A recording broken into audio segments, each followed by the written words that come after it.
Siap. Baik. Terima kasih Pak Hendri. Ya, Selamat siang, Suster, Bapak Ibu sekalian. Selamat siang, selamat Apa yang siang. Pak. tadi sudah ditunjukkan oleh Bu Ana sudah cukup baik ya. Terutama yang video-video terakhir saat anak sudah menjadi aktornya. Kalau yang video yang pertama kan masih guru yang menjadi aktornya, ya kan? Nah, ini yang guru menjadi aktor ini yang harus mulai dikurangi. Jadi harus lebih banyak nanti anak-anak yang menjadi aktornya. Dan kondisi sekarang di era pandemi ini memang orang tua itu banyak memilih tidak menyekolahkan anaknya ke KB atau TK. Kenapa? Karena kebanyakan KB atau TK itu bingung juga mau ngapain, isinya akhirnya malah kebanyakan merepotkan orang tua. Jadi pemikiran orang tua, aku udah bayar masih direpotin gitu, ngapain masukin anaknya ke KBTK kalau cuma nambah repot. Yang gitu. Nah, jadi mindset kita itu yang pertama, kita harus bisa membuat anak-anak ini terdidik, tetapi sebisa mungkin itu tidak merepotkan orang tua. Nah, kalau kita bicara ilmu psikologinya, sebetulnya anak-anak yang usianya 4 tahun ke atas itu sudah mampu mandiri. Ini kalau kita bicara dari ilmu psikologinya. Jadi harus kita manfaatkan untuk bagaimana justru malah kita semakin mendorong kemandirian mereka. Nah, satu hal yang mungkin waktu itu sudah pernah saya sharing dan sepertinya belum dijalankan adalah bagaimana meningkatkan literasi anak-anak KBTK ini. Meningkatkan literasi itu caranya dimulai dengan banyak-banyaklah membacakan cerita. Jadi bukan memaksa mereka untuk bisa membaca atau bahkan menulis, tetapi justru malah kita berikan mereka itu sebanyak mungkin cerita yang kita bacakan. Nah, itu bisa kita lakukan dan itu adalah satu hal yang orang tua di Indonesia itu belum menjadi budaya. Itu yang membuat mutu pendidikan kita, tingkat literasi kita nomor 2 terendah seluruh dunia. Karena memang tidak dibiasakan untuk membaca atau mencintai bacaan. Karena kebanyakan adalah justru dipaksa membaca. Akhirnya malah membenci bacaan. Nah, jadi kunci pertama justru harus kita mencintai bacaan. Salah satu sekolah yang sudah berhasil menjalankan konsep ini adalah sebuah sekolah keuskupan di Bogor, sekolah Mardiwana, dan mereka bahkan memilihkan ceritanya adalah cerita-cerita Alkitab. Dan anak-anak ini justru malah menunggu, selalu menunggu untuk diceritakan lagi tentang cerita-cerita Alkitab ini. Karena mereka selama ini nggak pernah mendapatkan itu. Dan ternyata menarik buat mereka cerita-cerita ini. Tapi jangan baca plek ngambil dari Alkitab langsung ya. Itu yang tua aja ngantuk apalagi anak-anak.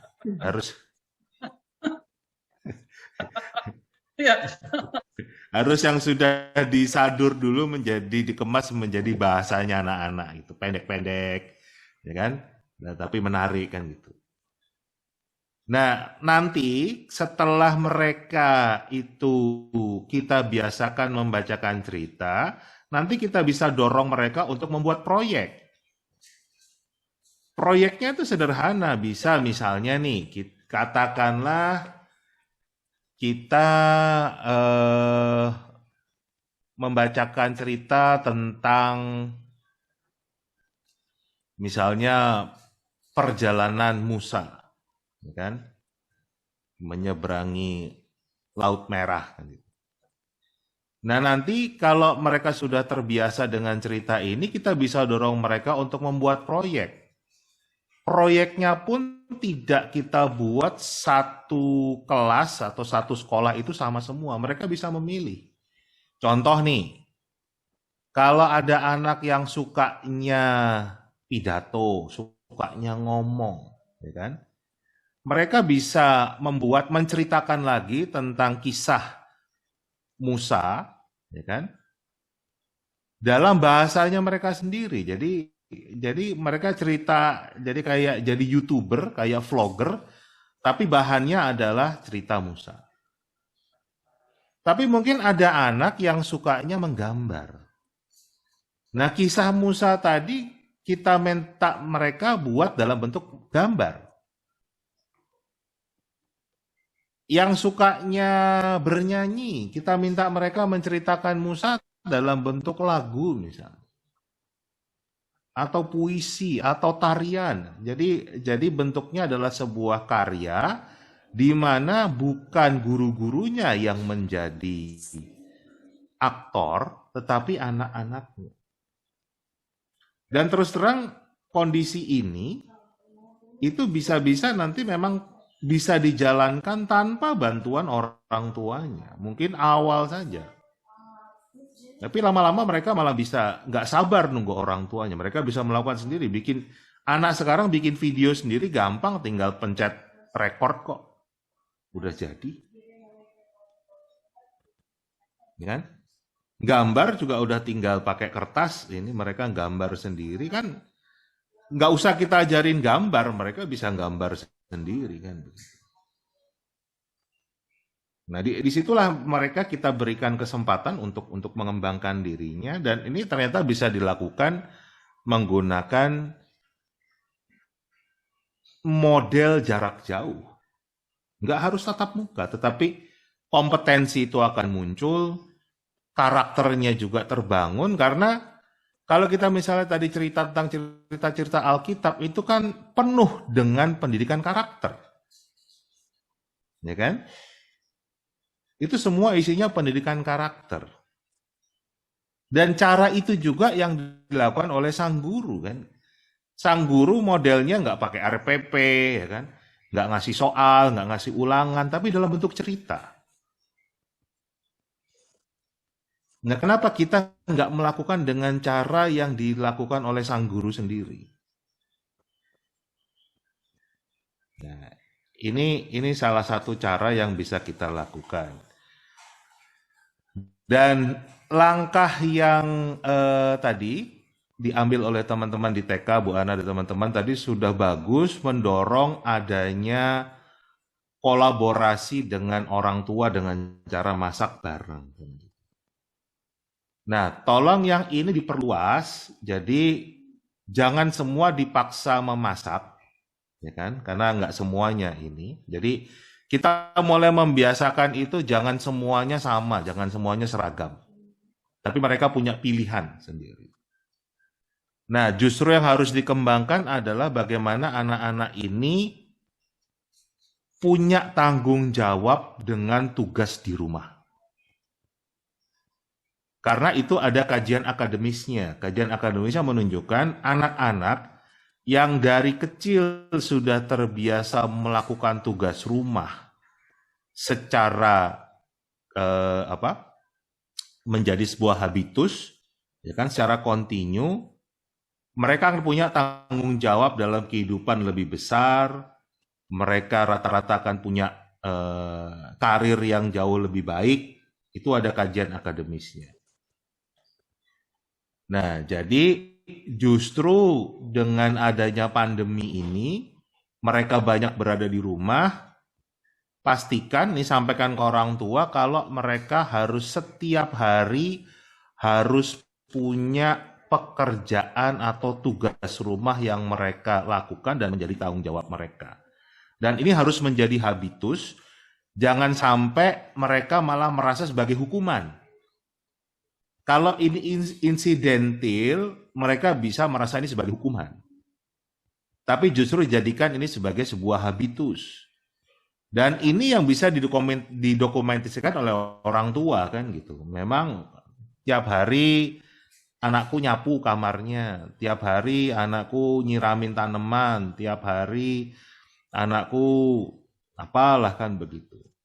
Tapi jadikan ini sebuah habitus, karena itu nanti bisa saya share kajian akademisnya yang memang menunjukkan anak-anak yang melakukan pekerjaan rumah itu karirnya lebih sukses daripada yang tidak pernah melakukan pekerjaan rumah.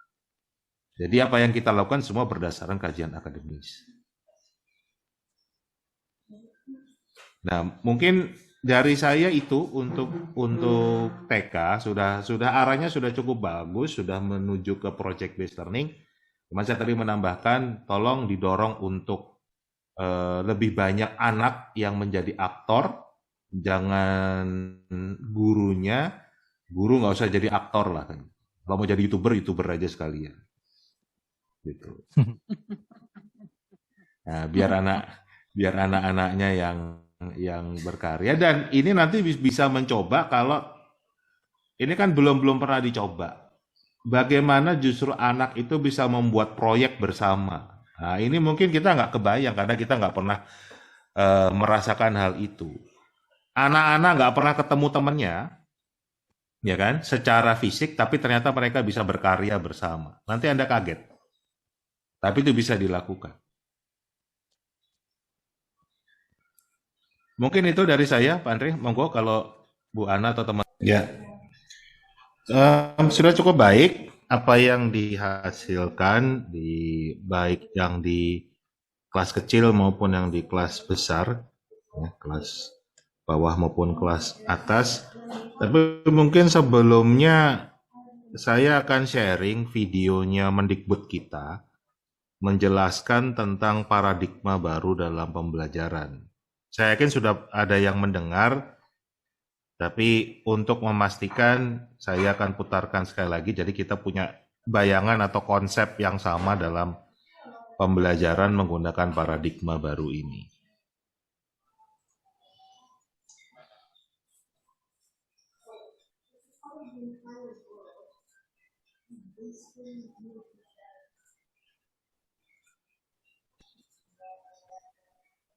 Apa sudah terlihat? Ya. Sudah, Pak. Oke ya, coba kita dengarkan, ini hanya 3 menit saja. Ya, apa yang kita maksudkan dengan pembelajaran dengan paradigma baru? Kita ada berbagai macam perubahan. Bagaimana kita mau mengajar anak-anak kita untuk menjadi kreatif, mandiri, dan bisa bergotong royong, bisa berkolaborasi. Tidak mungkin kalau mereka hanya akan duduk di dalam kelas dan menerima pembelajaran yang diberikan kepada guru. Anak-anak ini harus keluar dari bangku-bangku mereka harus mengerjakan hal-hal. Project based learning. Nah, ini adalah esensinya. Ya, yang pertama, yang itu program co-curricular itu adalah program-program di mana mereka akan mengerjakan project based learning, ya. Berorientasi pada kembangan karakter, kemampuan dia untuk berkolaborasi dengan teman-temannya dia, kemampuan untuk memecahkan masalah di dunia nyata. Jadi ini yang benar-benar akan melibatkan masyarakat sekitarnya dia, dan di mana di sini ada berbagai macam kesempatan untuk memasukkan muatan lokal pun di dalam sini. Esensi daripada program co-curricular adalah memberikan kesempatan untuk anak-anak melatih yang tadi 3 profil itu, profil pembelajaran Pancasila, kreativitas, kemampuan bergotong royong, dan juga kemampuan dia untuk spiritualitas dan moralitasnya meningkat. Dan kita tidak bisa melakukan itu hanya di dalam ruang kelas. Anak-anak harus bekerja sama, berkolaborasi untuk menciptakan portfolio pekerjaan, tapi secara kelompok gitu, dibina dengan guru-gurunya dia. Dan tentunya pembelajaran yang terdiferensiasi. Sekarang satu makanan untuk semua murid, ya, satu menu untuk semua murid. Itu yang sering terjadi di sekolah-sekolah kita. Dengan adanya program intrakurikuler, pembelajaran itu menjadi terdiferensiasi, ya, di mana kita bisa melakukan, misalnya ada guru yang akan mengecek ternyata mereka ketinggalan di numerasi mungkin 1-2 tahun sebelumnya, nggak apa-apa, dia bisa balik 1-2 tahun sebelumnya untuk bisa mengejar anak-anak ketertinggalan tersebut. Karena kalau dia terus aja melalui di level itu, anak-anak itu akan kewalahan dan mulai akan putus asa. dengan kesulitannya. Sama juga kalau ternyata dia mengetahui bahwa banyak sekali grup dari anak-anak di kelas dia yang sudah jauh di atas level yang lain. Nah, anak-anak itu harus juga diberikan sesuatu yang lebih merangsang intelektualitas dia. Jadi ini adalah yang dimasukkan terdiferensiasi. Capaian pembelajaran yang disederhanakan. Kita sering sekali mendengar juga banyak sekali guru-guru yang suka bingung melihat apa sebenarnya standar pencapaian yang dibutuhkan mengikuti kurikulum kita. Jadi ini yang penyederhanaan kurikulum, penyederhanaan standar pencapaian itu akan menjadi fokus di dalam sekolah-sekolah penggerak ini. Dan siswa memiliki cukup waktu untuk mendalami konsep dan menguatkan kompetensi. Bukannya kejar tayang, semuanya harus diselesaikan, tapi fokus kepada yang esensial dan diberikan cukup waktu untuk mendalami. Dan juga jangan lupa memberikan guru cukup waktu untuk bisa melakukan refleksi. Bukan semua waktunya habis untuk mengajar, waktunya penuh waktu untuk berkolaborasi dan mendapatkan mentoring daripada guru-guru lainnya untuk memecahkan masalah-masalah, mendiskusikan dengan guru-guru dari kelas lain, bagaimana menghandle anak-anak yang ketinggalan, memberikan cukup waktu untuk guru. Dan guru leluasa untuk memilih perangkat ajar yang sesuai kebutuhan. Nah, ini jadi memang paradigma yang harus kita jalankan dalam pembelajaran baru, dalam pembelajaran yang modern ini harus seperti yang disampaikan oleh Mendikbud. Jadi memang sudah harus project based learning.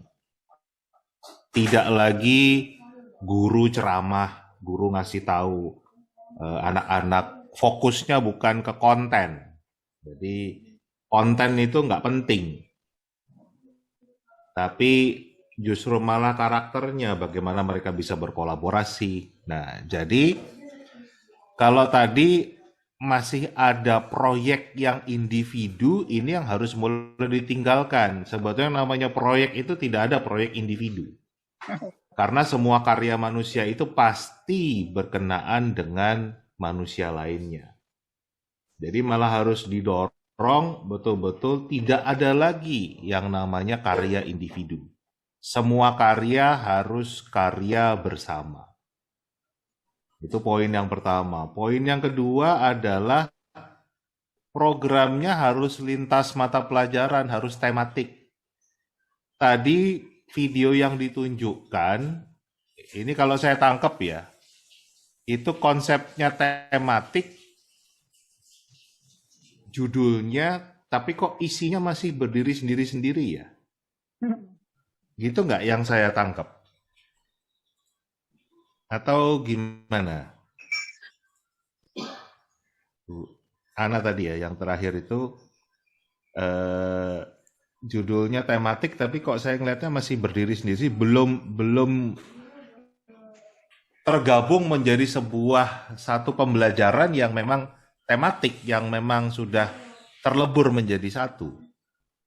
Gitu nggak sih?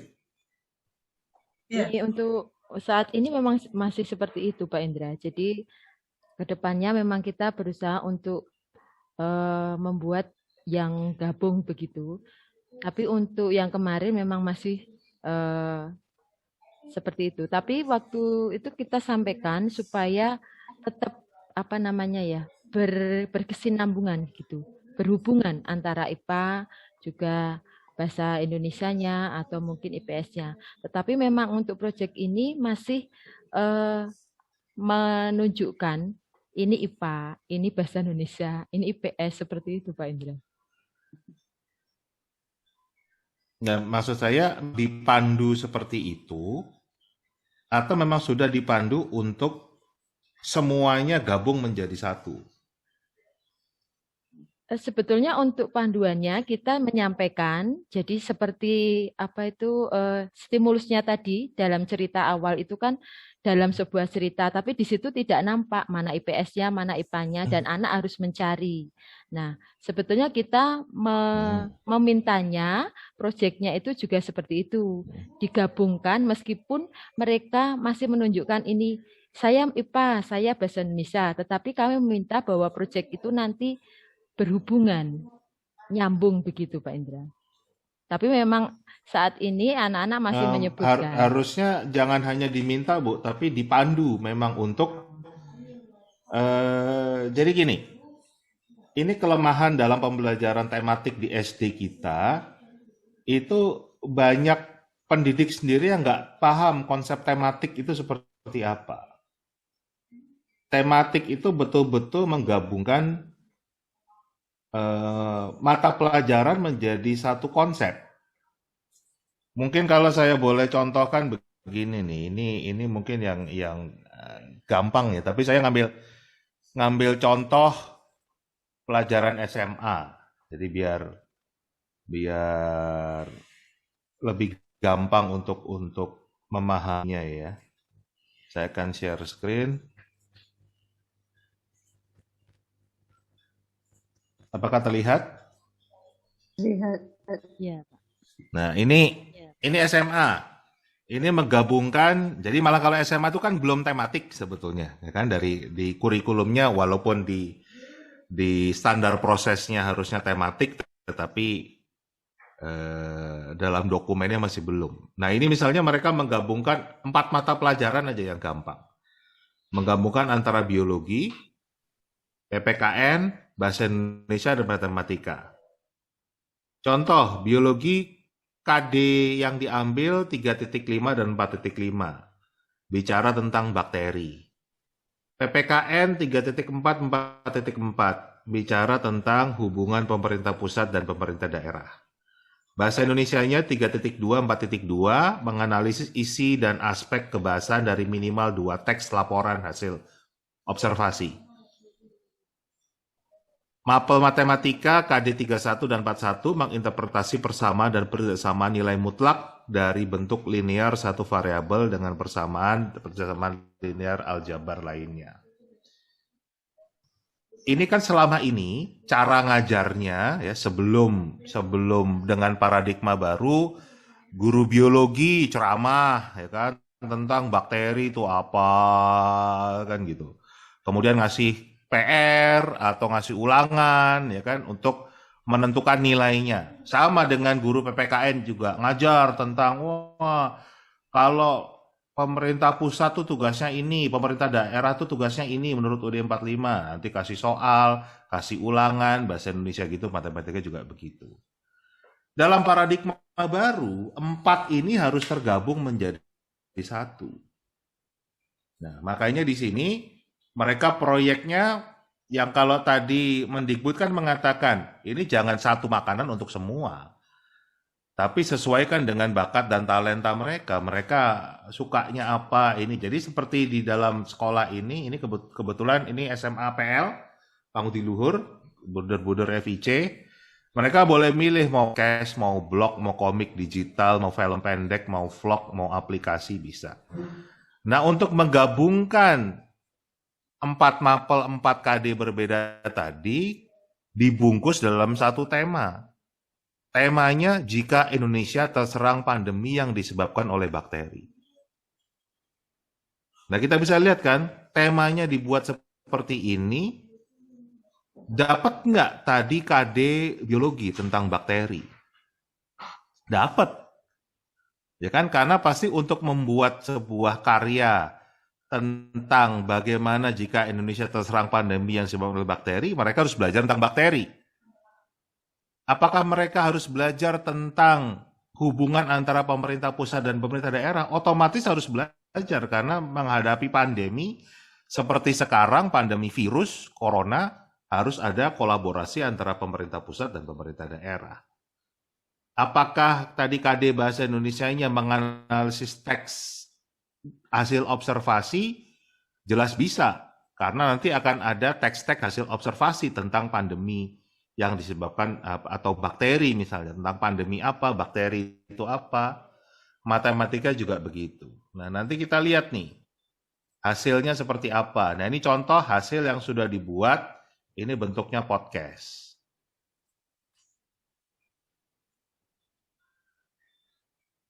Dan kita lihat, ini cuma 6 menit. Jadi singkat, nggak usah panjang-panjang. Tadi kan videonya panjang banget tuh. Nah, gimana nih kabarnya? Baik semua ya? Baik. Nggak ada yang mau nonton kalau sebelum sekarang. mulai, kami akan memperkenalkan diri masing-masing. Nama saya Lindia. Saya Agnes. Saya Matias. Saya Philip. Oke. Jadi, apa nih tema podcast kita kali ini? Bagaimana Indonesia terserang pandemi oleh bakteri? Oke, enaknya kita mulai dari mana ya? Gimana kalau Kita apa mulai dulu tentang Di saat pandemi itu ini, apa. kita terpaksa harus tetapi Nah, ini kan otomatis keluar pun kita ke dampaknya ya? Nah, kalau mereka menurut ini Anes, pandemi bicara itu tentang sebenarnya apa teks sih? Kalau hasil menurutku sih observasi epidemi tentang sebenarnya PAMI. itu Jadi kayak bahasa sebuah Indonesianya udah dapat kan di wabah sini. penyakit global. Ini baru Itu satu, juga atau nanti mereka bisa lebih dari Dulu, satu. Setauku bakteri sama virus itu Misalnya beda pandemi loh. corona, Ya kan, Nes? virus corona. Ini udah mulai Dengan masuk tentang manusia bakteri juga nih sekarang. mematikan. Sedangkan kalau virus itu semua berbahaya dan merugikan manusia. Walah gitu Dan ya. menjadi kontekstual BTW, karena bakteri dibandingkan kan ada yang dengan bermanfaat peristiwa nih. yang Ada saat nggak ini sih sedang kita hadapi manfaat bersama, bakteri yang kita yang yaitu udah kita pandemi rasakan? virus kan. Oh ada dong, misalnya aja bakteri yang bermanfaat dalam sistem Nah, pencernaan ini bicara kita, tentang kayak bakteri kan. coli Jadi yang membunuh KD makanan yang susah KD dan menghasilkan biologinya limbah. Terus pembuatan otomatis makanan tercapai. karbon dan yang Bisa aja menit berikutnya jadi 100. coba kasih Nah, tahu ini dong, masuk ke Anda. matematikanya sekarang. Ini tadi kita bicara variabel, persamaan, pertidaksamaan. Lanjut lagi dong, Din. Ini menghitung Pertama nih, tentang kita bagi bagaimana dulu itu 10 menjadi menit dan 20 pandemi, menit, berapa terus kita pangkatin orang yang kedua. akan 10 bagi 2 eh, terus kita pangkat apa Jadi 2 pangkat 5. Iya, terus 2 pangkat lima kita terkontaminasi kalikan dengan dari jumlah bakteri bakteri ini. Jadi 20 dikali 2 pangkat 5. Iya, terus tinggal hitung deh hasilnya. Coba biar aja pemerintah itu. ya aja dong ini. Nah, ini bicara tentang sekarang PKN-nya nih, hubungan pemerintah pusat, pemerintah daerah. Jadi sebenarnya dokter dan relawan yang kerja di sana gimana? Apakah ditugaskan mandiri sebagai relawan. Misalnya kakakku dia bekerja sebagai dokter di Sulawesi. Sebelum COVID dia bekerja sebagai dokter umum, tetapi semenjak pandemi Nah, ini ya jelas ada dong. Wah, di saat Jadi kita pandemi bisa lihat kan, tenaga ini kesehatan tidak yang berdiri dibilang sendiri-sendiri. teman-teman pandemi Ini tidak bahasa Iya, Indonesia sendiri, tidak biologi sendiri, matematika sendiri, PPKN sendiri, tapi sudah terintegrasi menjadi satu. Dan ini bisa dibuktikan kalau KD-nya tercapai. Tidak dengan bentuk soal, tapi dengan bentuk karya kan gitu. Nah, ini yang kalau kita bicara tematik tuh harusnya seperti ini. Jadi tidak lagi terpisah-pisah, tetapi betul-betul sendiri kan terintegrasi kan begitu. Itu yang namanya tematik. Dan DSD itu sudah lebih mudah, kenapa? Karena temanya sudah dikumpulkan oleh pemerintah. Gitu. Jadi yang sudah dipersatukan pemerintah jangan dipisahkan lagi. Siapa ini? Gitu. Nah, kemudian saya akan memberikan contoh, ini juga salah satu SD binaan saya. Kebetulan ini SD-nya SD Islam. Dan yang mau saya tunjukkan ini adalah bagaimana anak-anak kelas 1 SD bisa belajar pendidikan agama Islam dalam konteks project based learning dan dilakukan secara bersama-sama. Nah, program ini mereka menyebutnya muhadoroh. Jadi mereka ini belajar untuk gampangnya dalam sebuah seperti kalau kita misa gitu ya. Jadi ada sebuah proses yang mereka lakukan. Jadi ini anak kelas 1 SD, mereka membagi kelompok. Dalam satu kelompok itu ada yang bertugas satu menjadi pembaca Al-Qur'annya.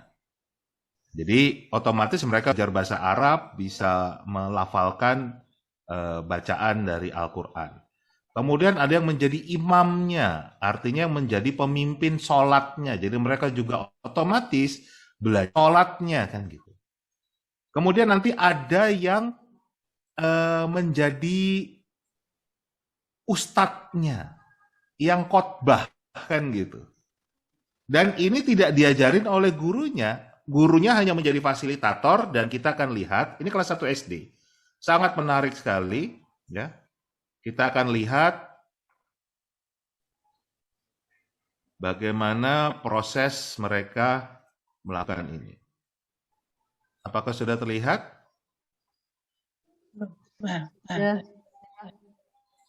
Nah, jadi mereka itu tiap Jumat, ya, tiap Jumat itu ada 1 jam program namanya muhadoroh ini.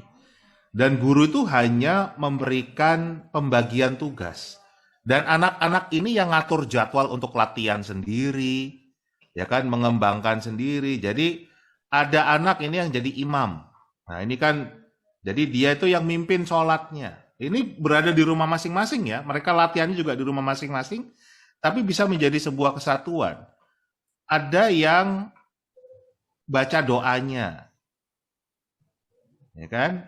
Ada yang membaca Al-Qur'annya di sini. Dan ada yang jadi ustadznya. Ini kita lihat nih bagaimana mereka jadi ustadznya nih. Ini anak kelas 1 SD loh. Saya aja bingung mereka bisa seperti ini. Sama meskipun lewat Zoom. Alhamdulillahirrahmanirrahim. Teman-teman, apakah kalian pernah lihat di depan Indomaret atau Alfamart ada kotak untuk kita bisa masukin uang? Atau saat kita ikut ayah atau ibu sholat berjamaah di masjid, biasanya ada kotak yang dioper-oper untuk kita bisa isi uang. Itu kotak untuk apa sih? Ada yang tahu nggak? Ya, menarik kan? Dia jadi kayak guru nih kan gitu. Jadi kayak ustadz beneran. Amal, kotak amal. Betul. Sedekah. Iya, betul. Sedekah.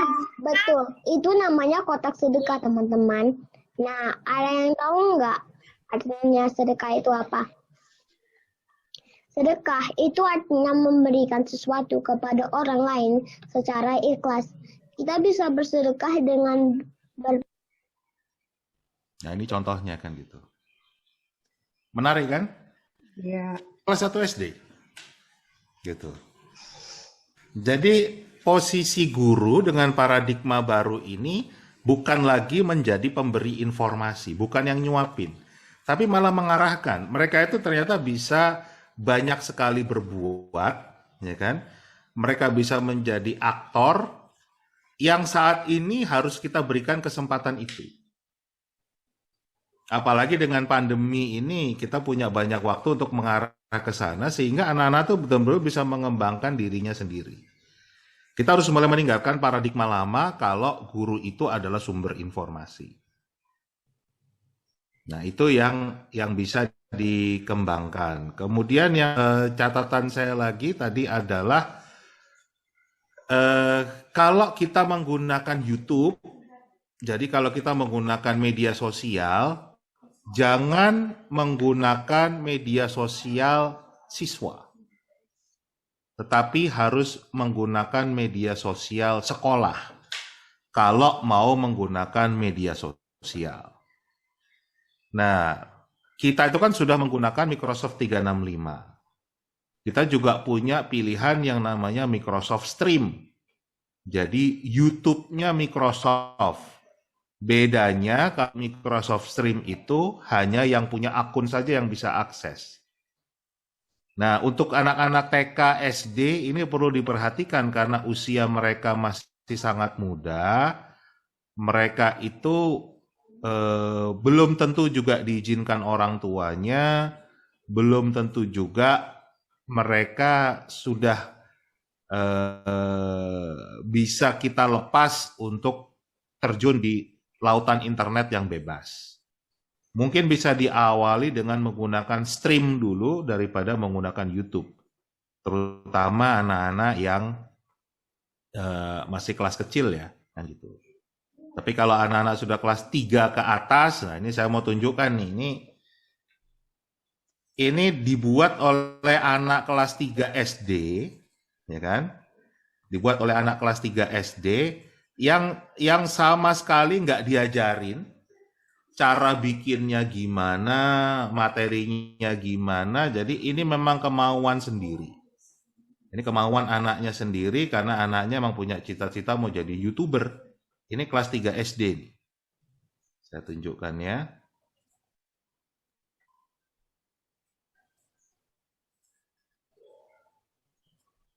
Hi guys, welcome back. This is actually not Randy Koismiyaji. This is Chronicle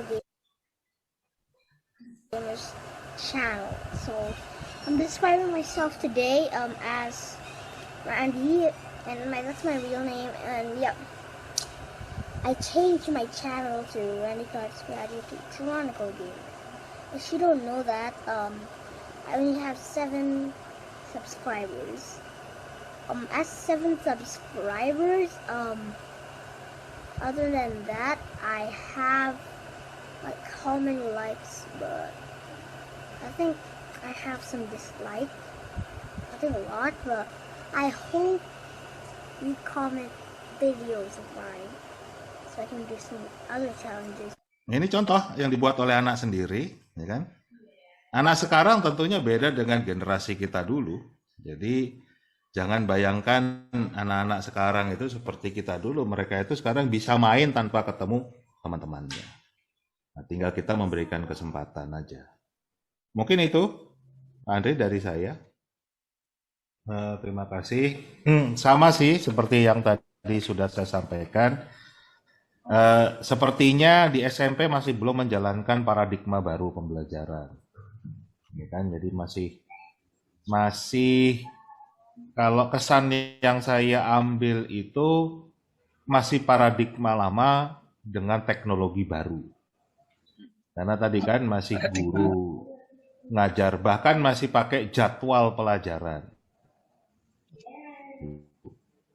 Di era PJJ ini jadwal pelajaran sudah pasti saya jamin tidak akan efektif.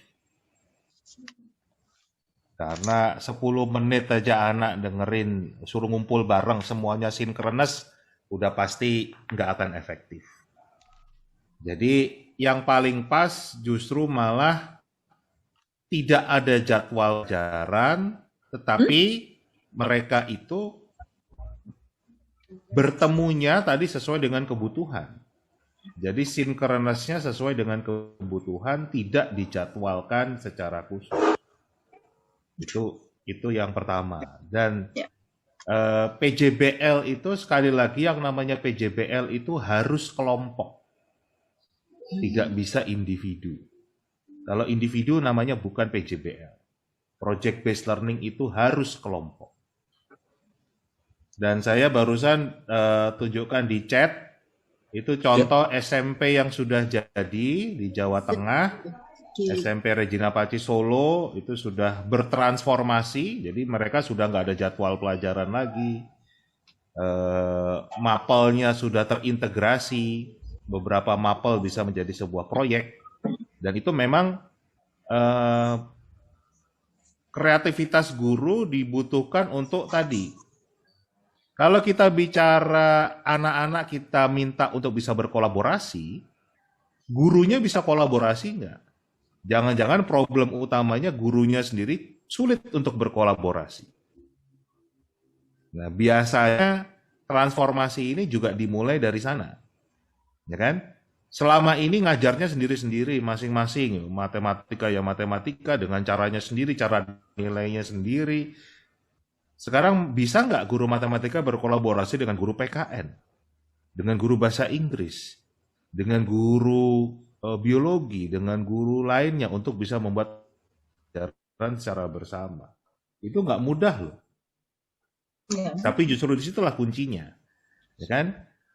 Kalau kata sang guru kan, apakah mungkin seorang buta menuntun orang buta yang lain sehingga nggak jatuh ke selokan, kan begitu? Iya. Nah, ya kan? Jadi itu tantangan yang harus kita lampaui kan gitu. Kita meminta anak-anak kita bisa berkolaborasi, jangan-jangan kita sendiri belum bisa berkolaborasi. Itu yang harus kita lampaui dulu kan begitu. Dan itu tidak mudah kan gitu. Tapi itu yang harus kita tantangan anak sekarang memang seperti itu. Kalau dikatakan tantangan berikutnya anak harus dikasih materi, dikasih soal. Jadi malah kalau saya menyarankan tinggalkan Microsoft Form untuk ngasih soal. Karena yang bagus itu malah soal yang nggak ada kunci jawabannya. Contoh nih, kita bisa kalau kita mau mengajarkan anak berpikir kritis itu kan nggak bisa sesuatu yang ada kunci jawabannya. Kalau ada kunci jawabannya kan bukan kritis berarti. Kita bisa mulai nih, contoh aja yang paling gampang. Kalau model paradigma lama, misalnya kita menggunakan cerita daerah, ya kan? Cerita daerah itu kita misalnya ceritanya tentang Malin Kundang. Kalau kita pakai Microsoft Form, yang bisa kita tanya misalnya dari daerah mana asal Malin Kundang. Itu kan ada jawabannya, misalnya pilihannya A Jawa Barat, B Sumatera Barat, C itu Sulawesi Barat, D Kalimantan Barat misalnya. Itu di Microsoft Form kita bisa seperti pertanyaannya, kalau paradigma lama itu seperti itu. Tapi kalau paradigma baru pertanyaannya yang nggak ada kunci jawabannya. Dari mana asal istri Malin Kundang?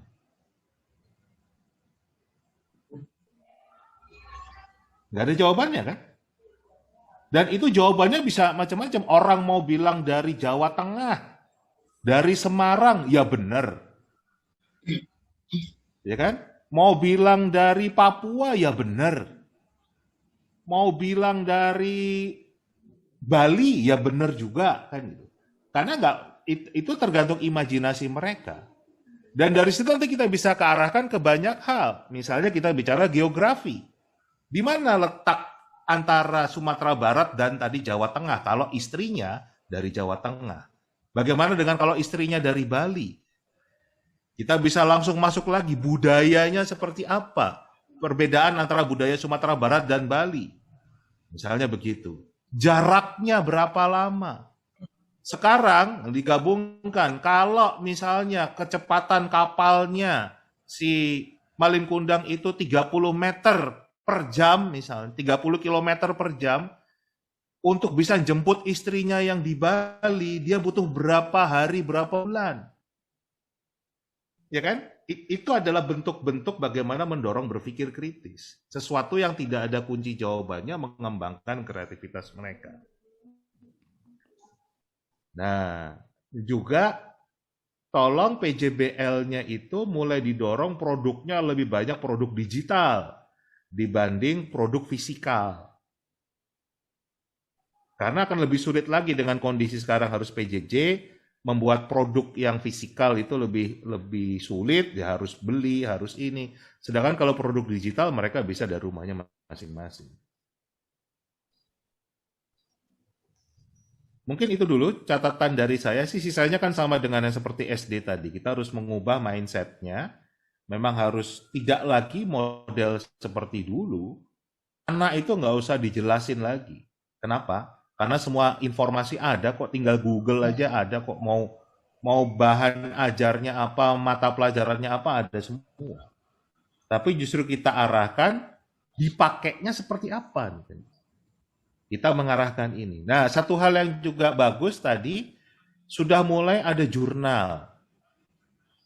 Tapi harus dibalik. Yang membuat jurnal jangan gurunya, tapi anaknya yang membuat jurnal.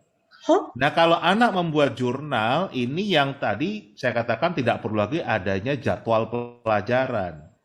Karena isi jurnalnya adalah hari ini saya ngapain. Nah, tugas guru akan lebih banyak membaca jurnal tersebut. Kalau ada isi jurnal yang tidak sesuai, ya misalnya kosong jurnalnya. Nah, ini yang harus segera diintervensi. Kontak anaknya, kenapa kamu nggak ngisi jurnalnya, ada apa, ya kan? Atau mereka mengambil sebuah artikel yang hoax, katakanlah. Informasinya keliru. Nah, ini juga yang diintervensi oleh guru. Jadi tugas guru tidak lagi ngajar, tetapi melihat perkembangan anak secara individu ini. Jadi siapa yang butuh bantuan baru kita bantu. Jadi kan dibalik tadi. Yang nggak butuh bantuan nggak usah dibantu, biarkan mereka terbang dengan sendirinya. Tapi yang kita butuh bantu ya itu yang kita bantu. Sehingga kita akan memastikan semua anak itu kompetensi dasarnya tercapai. Bukan etok-etok kompetensi dasarnya tercapai. Nah, selama ini kan banyak etok-etok tadi. Contohnya nih gini. Misalnya nih Bapak Ibu sekalian, kita ngajar, terus kita kasih soal anak-anak kita kasih ulangan. Nilai 100. Tapi besoknya anak itu lupa semua. Nah, pertanyaan saya, KD-nya tercapai nggak? Kalau situasinya gitu. Kita ngajar, terus kita kasih ulangan, nilainya 100. Tapi besok kita tanya lagi, lupa semua. Apakah KD-nya tercapai? Ayo. Gimana menurut Bapak Ibu? Tercapai nggak dengan gitu KD-nya? Tercapai kan? Tapi kalau dulu kita mengaku itu sudah tercapai, kenapa nilainya bagus kok? Padahal KD-nya tidak tercapai. Nah kalau tadi dengan project based learning, anak-anak bisa membuat contoh tadi podcast misalnya. Tentang bagaimana jika Indonesia terserang pandemi yang disebabkan oleh bakteri tadi. KD tentang bakteri jelas tercapai. Itu siapapun akan mengakui itu. Karena mereka mau menjelaskan tentang bakteri. KD tentang hubungan pemerintah pusat dan daerah pasti tercapai. Itu bisa dibuktikan. Dan anak-anak pun nanti bisa menjelaskan dengan baik. Nah, jadi karya ini akan menunjukkan kalau ternyata dengan model seperti ini, KD-nya tercapai, dan kita tidak ada keraguan. Dan dengan model seperti ini juga tidak ada lagi yang bisa nyontek. Nah, Bapak Ibu tahu nggak? Kalau sekarang ada jasa pembuatan PR. Ada, ya. Ya kan? Ya, ada. Jadi soalnya ada jasa pembuatan PR itu ada. Dan banyak anak-anak yang patungan jadinya. Jadi si A bayari yang untuk pelajaran matematika, si B ini nanti kan di-share. Gitu. Nah, itu kan malah merusak pendidikan kita. Kenapa begitu? Karena mereka dikasih soal yang ada kunci jawabannya. Nah sekarang kalau kita bikin soal yang ada kunci jawabannya, jokinya aja mumet kan gitu. Jadi dengan model based learning itu karakternya betul-betul terbentuk. Gitu. Mungkin itu dari saya Pak Andre. Nah, monggo kalau ada yang mau diskusi, ada yang mau ditanyakan, silakan. Silakan Bapak Ibu. Iya, Pak Andre, saya matur lagi ya. Boleh. Iya. Matur nuwun Pak Indra, terima kasih untuk masukannya. Tadi kami matur ada jadwal, itu semata-mata untuk menjawab kebutuhan orang tua. Karena kalau tidak diberi jadwal, orang tua kadang-kadang bertanya, ini tugasnya apa-apa dan seterusnya. Tetapi ternyata Bapak tadi memberikan solusi. Jurnal untuk kami dibalik jurnal untuk anak-anak. Yeah. Dengan demikian, mungkin ke depan jika memang kami tidak membuat jadwal, tapi ke depan ya Pak Mbak J, karena ini kan kami butuh proses ya. Mungkin tadi betul bahwa anak-anak lah yang harus memberikan laporan pada kami. Sama sebenarnya seperti kami memberikan laporan ke Pak Thomas. Mau tidak mau kami kerja untuk Pak Thomas memberikan laporan. Ternyata tadi Pak Indra Zangantika malahan anak yang membuat laporan kepada kami, sehingga kami bisa tahu, oh berarti ini beneran membuat seperti ini, seperti itu. Jadi jadwal memang hanya untuk menjawab orang tua tadi. Kemudian untuk form memang kami lama-lama sudah meninggalkan Bapak, kecuali untuk PPS PAS ini. Tetapi memang banyak proyek-proyek yang anak-anak mengerjakan melalui assignment itu dengan model mereka. Kami tidak membatasi harus dalam bentuk ini, bentuk itu tidak. Memang agak berat juga sih penilaiannya nanti, tetapi kan kami harus mereka bisa mengeksplor apa yang mereka bisa. Kalau bisanya nulis ya biar nulis. Kalau bisanya membuat PowerPoint, ya membuat PowerPoint. Seperti itu. Tetapi karena kelas 9, kelas 7, 8, 9 sudah mulai pinter-pinter, sehingga rata-rata mereka membuat PowerPoint, video itu sudah lepas tanpa pendampingan kami. Seperti itu. Sehingga lebih banyak mereka, hanya memang kelemahannya belum berkelompok. Kami akui itu. Nah, Pak Y. Sudah terintegrasi, tetapi belum berkelompok. Catatan untuk kami. Matur nuwun. Terima kasih, Pak. Sama-sama, Bu. Iya. Dan kita bicara jurnal itu bahkan dari SD pun yang sudah mulai menulis sudah bisa didorong untuk membuat jurnal ya. Jadi ini kan habitus yang juga kita bentuk untuk membuat mereka menjadi seperti seorang ilmuwan, seorang saintis. Seorang saintis itu kan selalu mencatat apa yang mereka lakukan. Kan? Membuat jurnal itu adalah habitus mereka. Nah, orang Indonesia ini nggak biasa kan gitu. Menulis apa yang dilakukan dan melakukan yang ditulis itu jarang banget, biasa menunggu wangsit kan. Nah. Menunggu wangsit. Menunggu mimpi. Menunggu dipaksa. Nah, jadi ini habitus juga yang kita bentuk supaya anak berpikirnya seperti seorang ilmuwan. Biasa mencatat apa yang mereka tulis dan melakukan apa yang mereka catat kan begitu. Tanggapan dari Pak Indra. Oke, Pak Indra. Oke, Suster, Bapak Ibu sekalian yang terkasih, satu hal yang harus kita pahami bersama, tolong mindset kalau sekolah swasta itu adalah bawahannya dinas pendidikan, itu harus dibuang jauh-jauh. Swasta adalah mitranya pemerintah, baik pemerintah pusat maupun pemerintah daerah, dalam memenuhi tugas mereka mencerdaskan kehidupan bangsa. Karena mitra itu posisinya sama. Jadi bukan menjadi bawahan dari mereka. Itu yang harus kita pahami bersama dulu. Rusaknya pendidikan Katolik itu ya karena tadi mindset-nya adalah seakan-akan pendidikan Katolik itu di bawahnya negara. Makanya negara programnya rusak, pendidikan Katolik ikut rusak kan gitu. Karena ikut yang rusak. Nah, ini yang harus kita kembalikan lagi. Jangan ikut yang rusak kan gitu. Ya kan? Hukum Taurat itu bagus. Tapi kan kita nggak harus ikut hukum Taurat. Ya kan? Kita bisa punya pandangan sendiri. Bukannya kita melawan hukum Taurat, tapi kita punya interpretasi sendiri terhadap hukum Taurat tersebut. Yang makanya menjadi perjanjian lama. Sama dengan konteks ini adalah kita harus punya sendiri pandangan. Kita ini mau membawa siswa kita menuju ke arah mana. Dan kalau sampai ada orang dinas pendidikan mempersulit sekolah Mardi Rahayu, sebut aja nama saya, kasih kontak saya, nanti suruh mereka telepon saya, bilang yang membimbing adalah Indra Karismiaji.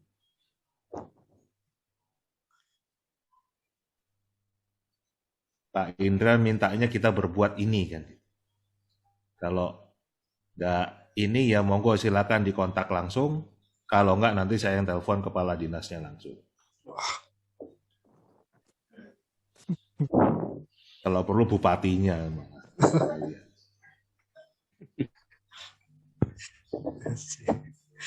Luar biasa. Harus fail kita bener iya. Kan gitu. Kenapa gitu? Kecuali kita salah, kita bener kok. Memang tuntutannya lebih banyak ke administrasi Pak Indra. Jadi guru-guru tuh lah iya kan gitu. Dan yang dipakai alasan kok selalu dana bos itu dari pemerintah pusat kok. Gitu. Jadi kita jangan terbeli hanya dengan dana bos. Jangan terbeli dengan kita nanti takut dana bosnya itu nanti di stop, tunjangan profesinya di stop, enggak. Kalau sampai di stop aku yang maju. Jangan takut. Siap Pak Indra. Ya, gitu kadang-kadang memang apa ya, ini di SD sih Pak Indra, guru-gurunya malah capek untuk apa buat laporan ke dinasnya itu. Jadi tiap bulan disuruh buat laporan yang harus dijilid kayak skripsi itu Pak Indra, hardcover dan lain sebagainya. Semacam itu. Padahal kan kita udah dipesan toh, kita udah dipesan. Iya. Dari lama. jangan punya dua tuan, gitu. Nah, kan? Nah, tadi Pak Yono udah bilang kita punya dua tuan. Nah, sudah salah.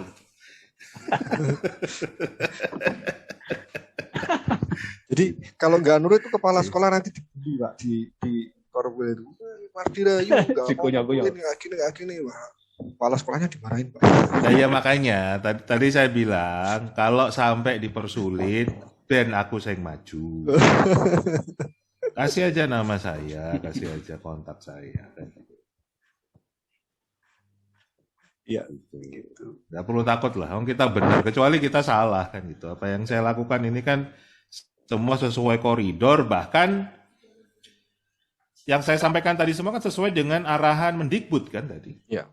Apa yang disampaikan itu udah sesuai, berarti kan mereka nggak sesuai kan gitu. Jadi mereka ikut siapa sebenarnya kan gitu. Wong mereka aja nggak patuh sama pemerintah pusat, kok kita suruh patuh sama mereka, kan ngawur.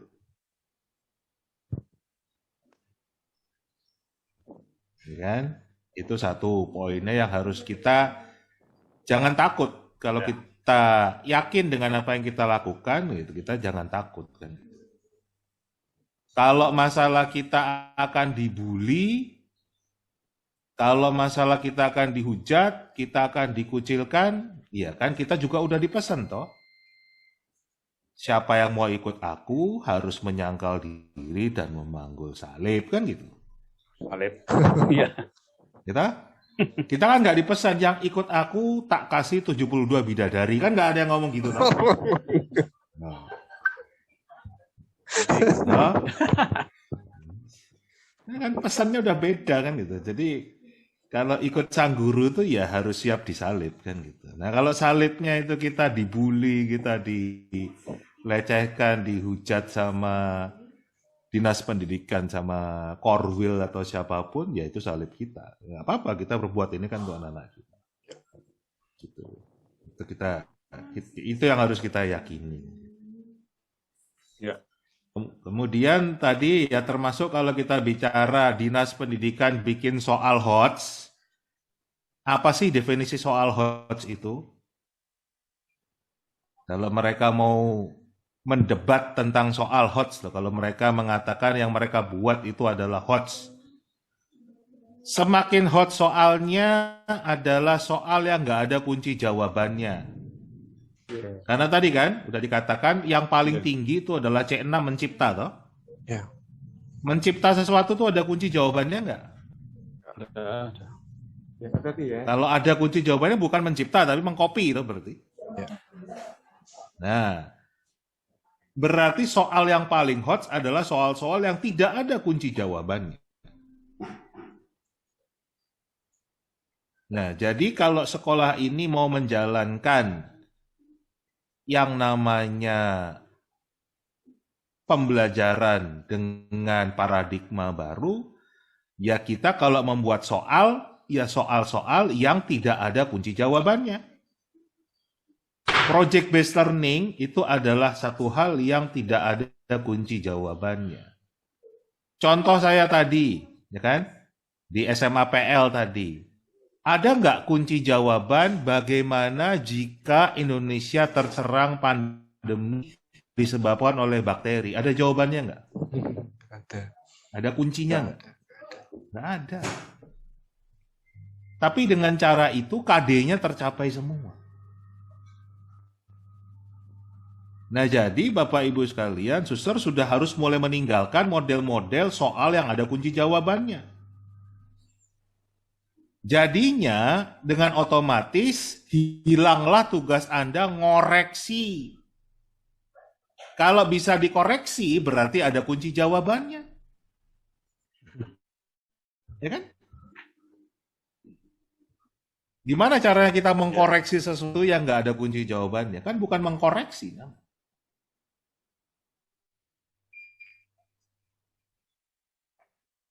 Nah, kalau kita sudah jalan ke project based learning, PJBL itu pasti nggak ada kunci jawabannya.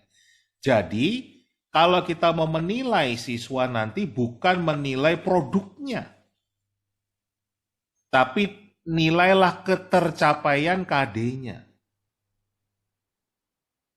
Apakah KD ini tercapai? Buktinya apa? Kan tergantung dari rubriknya kita membuatnya bagaimana. Itu yang paling sekarang. Jadi memang betul-betul harus berubah ini. Sebetulnya dengan hampir 1 tahun sudah berjalan, harusnya sudah berubah paradigmanya. Kalau menurut riset itu butuh waktu 66 hari sebetulnya untuk merubah habitus seseorang. Ini udah lebih dari 66 hari.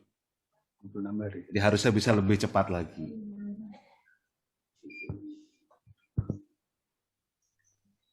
Mungkin harus lebih sering ketemu saya. Ya, Tapi biasanya habis ketemu saya pada lapar biasanya. Kepalanya panas, Pak. Kepalanya panas. Gitu. Nah, jadi itu sih kurang lebih. Nah, tadi kalau kita bicara literasi, ya kan? Dengan sering membacakan cerita, ya kan? Dan itu memang harus kita buatnya menarik mungkin. Artinya ini, jangan juga selalu guru yang membacakan cerita. Tapi kakak kelas membacakan cerita ke adik kelas, menjadikan itu sebuah proyek, itu juga hasilnya akan luar biasa. Contoh, anak kelas 4 SD membacakan cerita sebagai kelompok ke adik-adiknya yang di TK, yang di KB, adik-adiknya yang di kelas 1. Itu menarik. Buat si adik-adik kelasnya juga. Karena dia kan ngeliat, yang bacain kelas. Dan si kakak kelasnya juga merasa bangga karena perhatian si adik-adik ini itu akan luar biasa. Cara mereka memandang kakak kelasnya ini juga akan berbeda. Karena ini belum pernah dilakukan. Jadi nanti akan ketemu bonding antara adik kelas kakak kelas dengan hal yang seperti ini. Dan tentunya pola yang sekarang itu nggak harus modelnya kita juga ketemu tadi kelas per kelas misalnya. Untuk juga menghemat misalnya aktivitas internet kan gitu. Kalau misalnya kita membuat sebuah jadwal, katakanlah ini menggunakan masih pakai jadwal ya. Jadwal yang sama. Sebetulnya kita nggak harus membuat misalnya kalau kelas 1 itu paralel 2 kelas atau 3 kelas, kita harus bikin 3 kelas, nggak usah. Kalau dulu kita bikin kelas kan karena kemampuan guru mengawasi satu kelas itu kan terbatas. Jadi hanya misalnya 24 anak atau 30 anak, di TK juga gitu. Sekarang kalau pakai ada bedanya nggak 100 anak sama 20 anak? Nggak ada bedanya. Harus ngapain dipisah-pisah? Efektivitas kan begitu. Dan juga tadi malah frekuensi untuk modelnya ketemu bareng-bareng ini yang istilahnya adalah synchronous learning itu harus dikurangi. Karena kan udah bukan eranya lagi kayak nonton layar tancap toh. Sekarang modelnya adalah on demand, bisa kapanpun. Nah, gitu. Jadi kita memang apa yang kita lakukan ini sesuai dengan kebutuhan anak-anak di era sekarang, dan kalau kita sadari ya orang tua juga nggak ada yang tahu kalau sekarang kondisi sudah berbeda. Nah itulah yang juga kita butuh mengedukasi mereka. Kalau suster berkenan, nanti kita bisa bikin parenting webinar, saya jelaskan apa yang dibutuhkan di era sekarang kan. Jadi mereka juga tahu kalau eranya sudah berubah, tantangannya sudah berubah. Kalau zaman saya dulu bisa ditakut-takuti, wah udah maghrib masih main, nanti kamu digondol wewe. Wah itu masih percaya saya dulu. Wah, anak sekarang, wah maghrib masih main gadget, nanti kamu digondol wewe. Di Google sama mereka kan. Oh bapak ibu saya ternyata penyebar hoax. Nggak ada maghrib anak digondol wewe kan gitu. Ya, berubah kan gitu. Eranya era keterbukaan. Nggak bisa lagi kita menjadi yang menutupi informasi kan. Nah, mungkin kurang lebih seperti itu sih. Kalau diizinkan, kita bisa lebih sering ketemu, kan? Dan supaya progresnya, kalau bisa 66 hari sudah berubah. Tapi memang ini Bapak Ibu, ibaratnya kita ini kan mau belajar berenang. Untuk berenang ya harus nyemplung kolamnya toh. Nggak bisa kita di pinggir kolam cuman bilang nanti kalau tenggelam gimana? Ya kan? Dalam.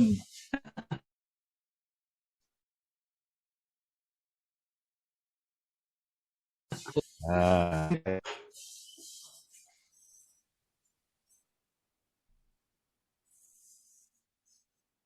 Halo, Pak Andre? Ya, terima kasih Pak Indra. Ya. Mungkin dari yayasan, Suster Denti ataupun Suster Ignas, kalau masih ya bisa memberikan tanggapan atau feedback terkait apa yang sudah didiskusikan sama Pak Indra. Monggo Suster Denti ataupun Suster Ignas, kami persilahkan. Mungkin mikrofonnya dinyalakan dulu, Suster. Suster. Ya. Terima kasih. Sudah.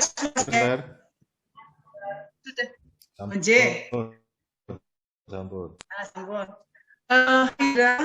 Dan para suster dan para bapak ibu guru, terima kasih saya sudah ikut mendengarkan, menyimak apa yang terjadi ternyata dalam kita mencoba untuk bertransformasi. Dan masing-masing di TK, SD, SMP punya tantangan. Ya, tadi saya juga kaget bahwa Pak Yono mengatakan punya 2 tuan yayasan dan dinas itu ya saya kaget tadi terus terang loh gini nih kita memang harus punya mitra. Terima kasih Pak Indra bahwa Pak Indra menggarisbawahi bahwa swasta itu tidak di bawah dinas tapi mitra. Nah, mitra. Ya memang itu Pak Indra yang terjadi di lapangan memang Pak Indra. Kalau Pak Menteri mengatakan sekarang pembelajaran dengan paradigma baru, itu Pak Menterinya, tapi di bawah-bawahnya itu tidak taat dengan itu. Lalu yang ditekan mungkin ya kami yang sudah mau mulai transformasi tadi. Dan saya berterima kasih Pak Indra kalau seandainya ada apa-apa maju aja. Pak Indra yang akan dadaki. Siap. Dan saya tadi juga senang bahwa terutama yang di SD. Saya baru mendengar beberapa waktu yang lalu dan Suster Virgilia memang sudah menyampaikan itu kepada dinas. Artinya berani mengatakan. Bahkan tadi pagi mengatakan, kurikulum yang waktu kita mau mulai dengan kurikulum yang baru ini, yang kita buat ini kan ditandatangani oleh dinas. Kenapa sekarang dalam perjalanannya dinas mengatakan itu? Tetapi untung bahwa mereka juga tidak ikut aja provisiat kepada SD Madirayu bahwa tidak mengikuti apa yang menjadi perintah dinas bahwa tidak ikut apa tadi UTS yang menggunakan tes dan sebagainya. Berani. Ya memang tadi seperti yang dikatakan Pak Indra bahwa disalib tadi mungkin dikucilkan dan sebagainya. Tetapi yang penting kita tetap tujuan kita tidak salah, kita kan ingin membawa anak-anak untuk mampu menghadapi kebutuhan di abad 21. Kita mantap saja, mantap dan mindset kita itu. Maka saya juga tadi ada pertanyaan kepada mungkin Pak Thomas yang di SMP, yang mungkin masyarakat udah tadi bagaimana Nas gitu ya. Juga yang akan saya sampaikan tadi demi kepentingan ke sekolah lanjutan yang bagaimana gitu ya. Ini yang juga jadi pemikiran kita bahwa kita memang perlu untuk bertransformasi. Tapi jangan sampai paradigma lain dengan logika baru. Yang kita kan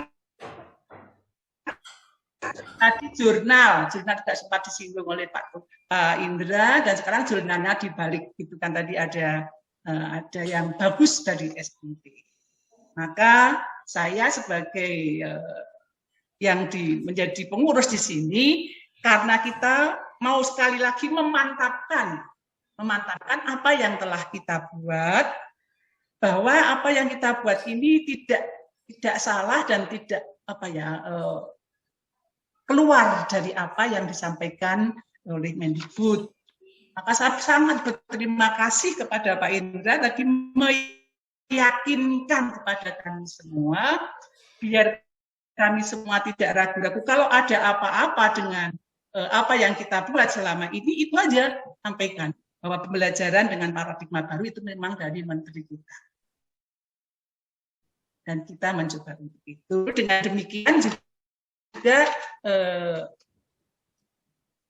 saya masih ingat kemarin waktu ikut ngopi seksi tentang kurikulum ya Pak Indra, implementasi kurikulum tidak sesuai dengan desainnya gitu ya.